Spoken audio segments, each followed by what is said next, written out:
Ketika sudah tidak mempunyai harapan lagi untuk berkarya karena alasan umur, maka jangan putus asa atau tanpa harapan. Sebagai manusia beragama, sebaiknya tetaplah berdoa dan berserah diri kepada Allah Subhanahu wa Ta'ala. Hal ini adalah pengalaman pribadi. Ketika usia sudah di atas 65, masih ada anak yang harus dibiayai kuliah di perguruan tinggi. Dari perguruan tinggi tempat saya mengajar, saya hanya mendapat mengajar satu kelas dengan jumlah mahasiswa tidak lebih dari 20 orang. Sebagai dosen tidak tetap karena sudah berusia di atas usia pensiun, sehingga honornya hanya sekitar 2 juta rupiah. Tentunya tidak cukup untuk biaya hidup sehari-hari, bayar listrik, PDAM, BPJS, gas, air mineral, beras, dan kebutuhan lainnya. Setiap semester saya harus membayar 14 juta rupiah untuk biaya kuliah. Dapat dicicil 3 kali. Cicilan pertama 3,5 juta, cicilan kedua 3,5 juta, dan cicilan ketiga 7 juta. Dibayarkan selama 3 bulan. Dengan income sebesar 2 juta rupiah tentunya tidak cukup untuk bayar kuliah, ditanggung oleh anak saya yang sudah bekerja. Sementara kebutuhan sehari-hari tetap tanggungan saya. Berdoalah kepada Allah Subhanahu wa Ta'ala dengan khusyuk. Bulan Ramadan merupakan momen yang sangat baik bagi mustajabnya doa. Pada bulan ini kita lebih banyak menjaga tubuh kita dengan wudhu. Sebelum puasa dan di saat puasa bulan Ramadan, saya selalu berdoa kepada Allah Subhanahu wa Ta'ala, memohon perlindungan dan rezeki dari Allah yang Maha Besar, Maha Pengasih, dan Penyayang. Dari hari ke hari doa saya panjatkan terus pada saat akhir sholat, wajib dan sunnah yang saya lakukan. Saya mendapat undangan rapat pengurus pensiunan karyawan bandara. Kebetulan saya menjadi salah satu pengurusnya. Bagi Allah, jalan rezeki itu selalu ada.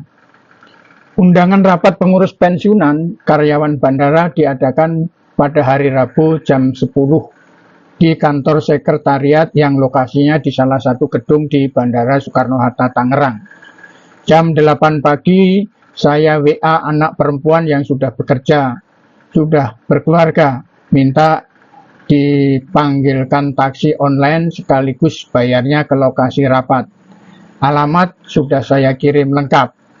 Jam 9 anak WA ke saya, memberitahu kalau taksi online sudah menuju ke rumah saya.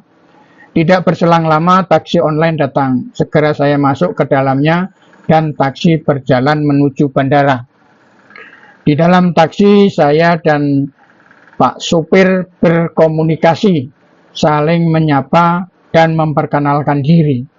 Ketika sopir bertanya tujuan ke bandara ada acara apa, karena tidak membawa tas atau koper, saya jelaskan mau mengikuti rapat rutin pengurus pensiunan mantan karyawan bandara.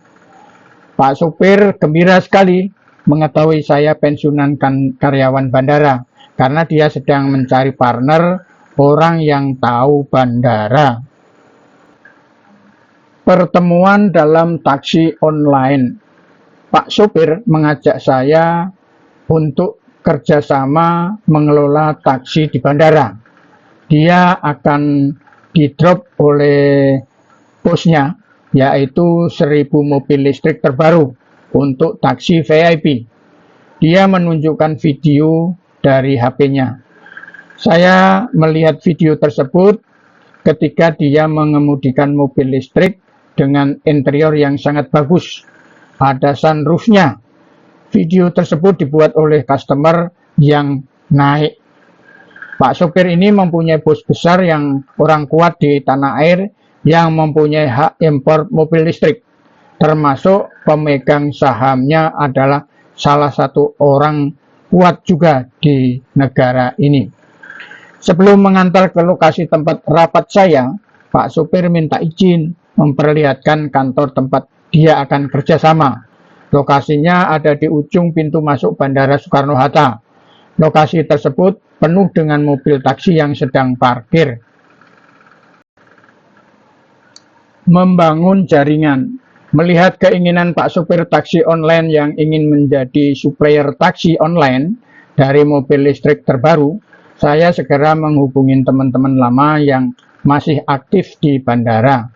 Satu persatu memberikan nomor HP-nya dan memberikan masukan untuk menghubungi orang terkait yang berurusan dengan bisnis taksi online di bandara.